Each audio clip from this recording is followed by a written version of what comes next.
Dados, tudo bem? Aqui é o Flávio Klaes de novo e agora a gente vai falar um pouquinho sobre carga de dados, especificamente para o nosso problema aqui de classificação.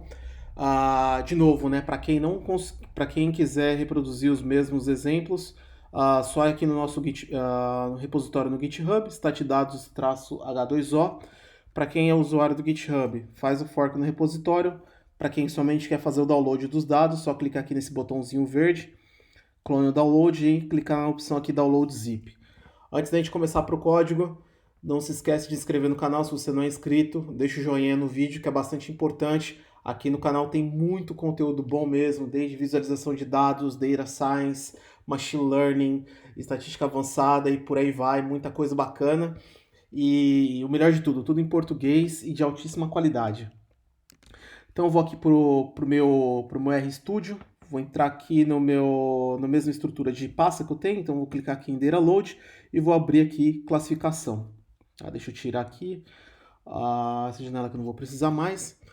Então, primeira coisa que a gente vai fazer, a gente vai colocar o nosso seed randômico como 42 e carregar a nossa library aí do H2O, se ela tiver instalada. Se ela não tiver, a gente vai fazer a instalação e vai carregar a library.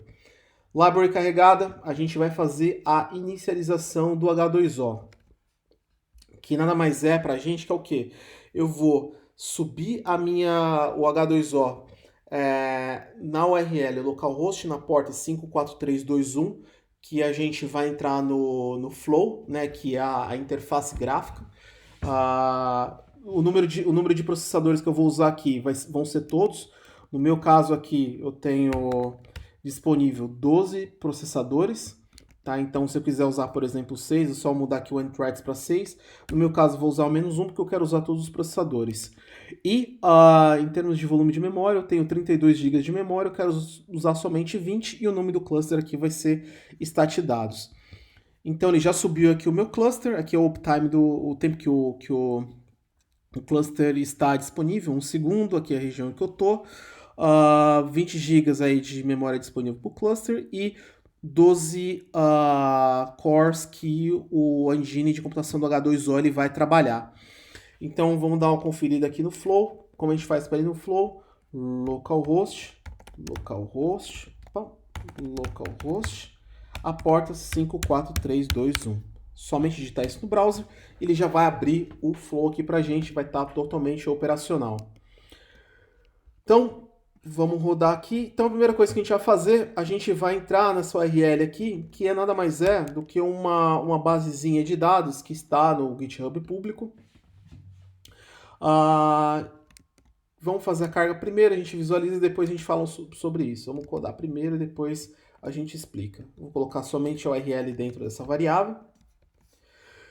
E o que a gente vai fazer aqui? A gente vai colocar dentro do ponto .hex, que é a base de dados do H2O, a gente vai passar como caminho a URL, aqui nessa variável path, e o destination frame, que vai ser o frame do H2O, que a gente vai chamar aqui de Lehman Brothers.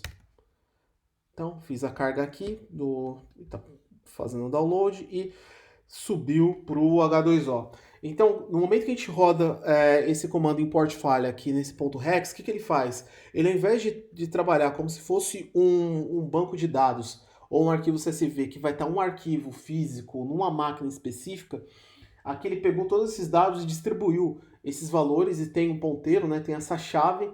No meu caso, eu estou trabalhando em standalone, então todos esses dados estão na minha máquina, mas se tivesse um cluster com inúmeras máquinas, esses dados estariam distribuídos nesses clusters, e no momento que a engine de computação do H2O fosse fazer o retrieval, né, fosse buscar esses dados de novo, ia só ir nessas chaves, né, e fazer fazer a consolidação desses dados de acordo com a chave na qual ele foi persistido nesses clusters. Então, uma das coisas que eu vou fazer aqui agora, eu vou passar a variável default como factor, né?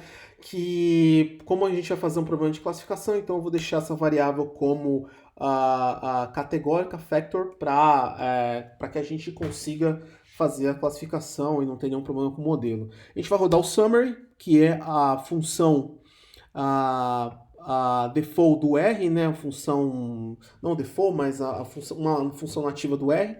E aqui a gente tem a nossa base de dados, né? Então essa base de dados nossa aqui vai ser desse banco que a gente vai chamar de Lehman Brothers, né? Como se fosse um banco, que nada mais é que um banco que realiza empréstimos e de acordo com as informações de um determinado empréstimo, e essas informações vão estar nessas variáveis independentes aqui, a gente vai calcular se aquele empréstimo ele vai ser honrado ou não, né? Se ele vai entrar numa situação que a gente chama de default ou se a pessoa cometeu calote ou não. Então a gente tem aqui 23 mil casos aqui que não teve o calote e 6.600 casos aqui que tiveram calote.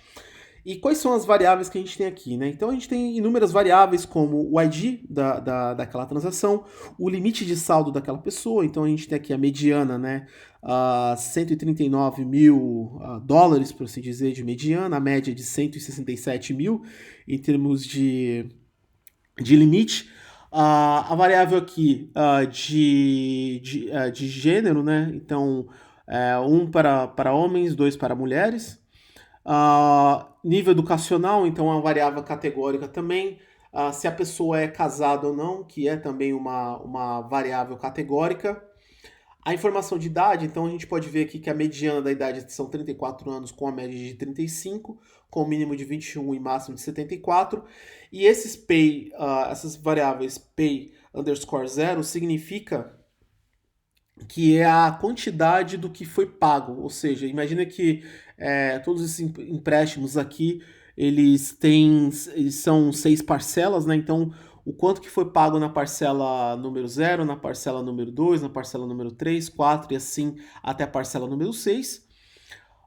E o bill amount seria uma espécie de saldo remanescente, por assim dizer, do débito. Então, o saldo remanescente no segundo pagamento, no terceiro pagamento, no quinto pagamento e assim sucessivamente. E aqui o total amount paid, né, o total que foi pago. Tá? O nosso objetivo aqui dessa base de dados aqui é só ter um case mais um mínimo, só para a gente fazer um exercício de abstração. E para os nossos casos aqui, tanto de classificação quanto também de regressão, mas isso vai ser de um caráter de um outro vídeo, nós não vamos fazer nenhum tipo de feature engineering, de feature processing, de descobrimento, data exploration, análise exploratória de dados, nada disso. Nosso foco aqui é mais trabalhar com R no H2O para modelos de machine learning e realizar a serialização desses objetos. Aqui no canal mesmo existem vários vídeos sobre feature engineering, sobre parte de análise estatística e tudo mais. Dê uma olhada nesses vídeos para uma análise mais aprofundada. O nosso foco aqui vai ser agora R mais H2O. Então, o que a gente vai fazer aqui? A gente vai chamar o nosso objeto SplitFrame, tá? Que a gente vai chamar a nossa base lehmanbrothers.hex, que é o objeto que a gente carregou. O rate vai ser 90% para treinamento e 10% para teste. E o nosso seed randômico, a nossa semente randômica, vai ser os nossos 42, como a gente já definiu no começo. Então, a gente vai chamar o objeto split. Chamando o objeto split, a gente vai pegar a primeira parte desse objeto, né, do split, que vai ser a nossa base de treinamento, e a segunda parte vai ser a nossa base de teste. Bases carregadas, tá? Aqui a gente pode usar o igual, mas só para manter a consistência, vamos usar aqui o objeto de atribuição. A nossa variável dependente aqui do nosso banco Lehman Brothers vai ser a variável default, então vai indicar se o usuário deu um calote ou não. E as variáveis independentes que a gente vai usar aqui, nós vamos usar basicamente só as variáveis numéricas. Então eu vou tirar aqui, por exemplo, gênero, tá? Vou tirar também aqui educação, vou tirar aqui também se o usuário... Aliás, vou deixar educação, vou deixar só se o usuário é casado e trabalhar com a idade dele e as outras informações de pagamentos e saldos remanescentes e por aí vai. Tá? Então, e eu vou colocar todas essas variáveis aqui no meu objeto X, tá? O meu objeto Y já tem a variável dependente default e no objeto Y, no objeto X, desculpa, eu vou ter minhas variáveis dependentes.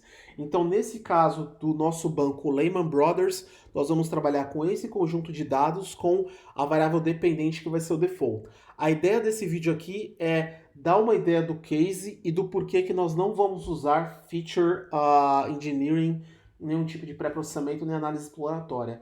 Aqui o nosso caso vai ser somente fazer uma carga de dados e sem nenhum tipo de processamento, e esse vai ser a estrutura de código de carga dos nossos dados que nós vamos passar para os algoritmos nas próximas aulas em relação aos algoritmos de classificação. Tá certo, pessoal? Muito obrigado. Espero vocês no próximo vídeo.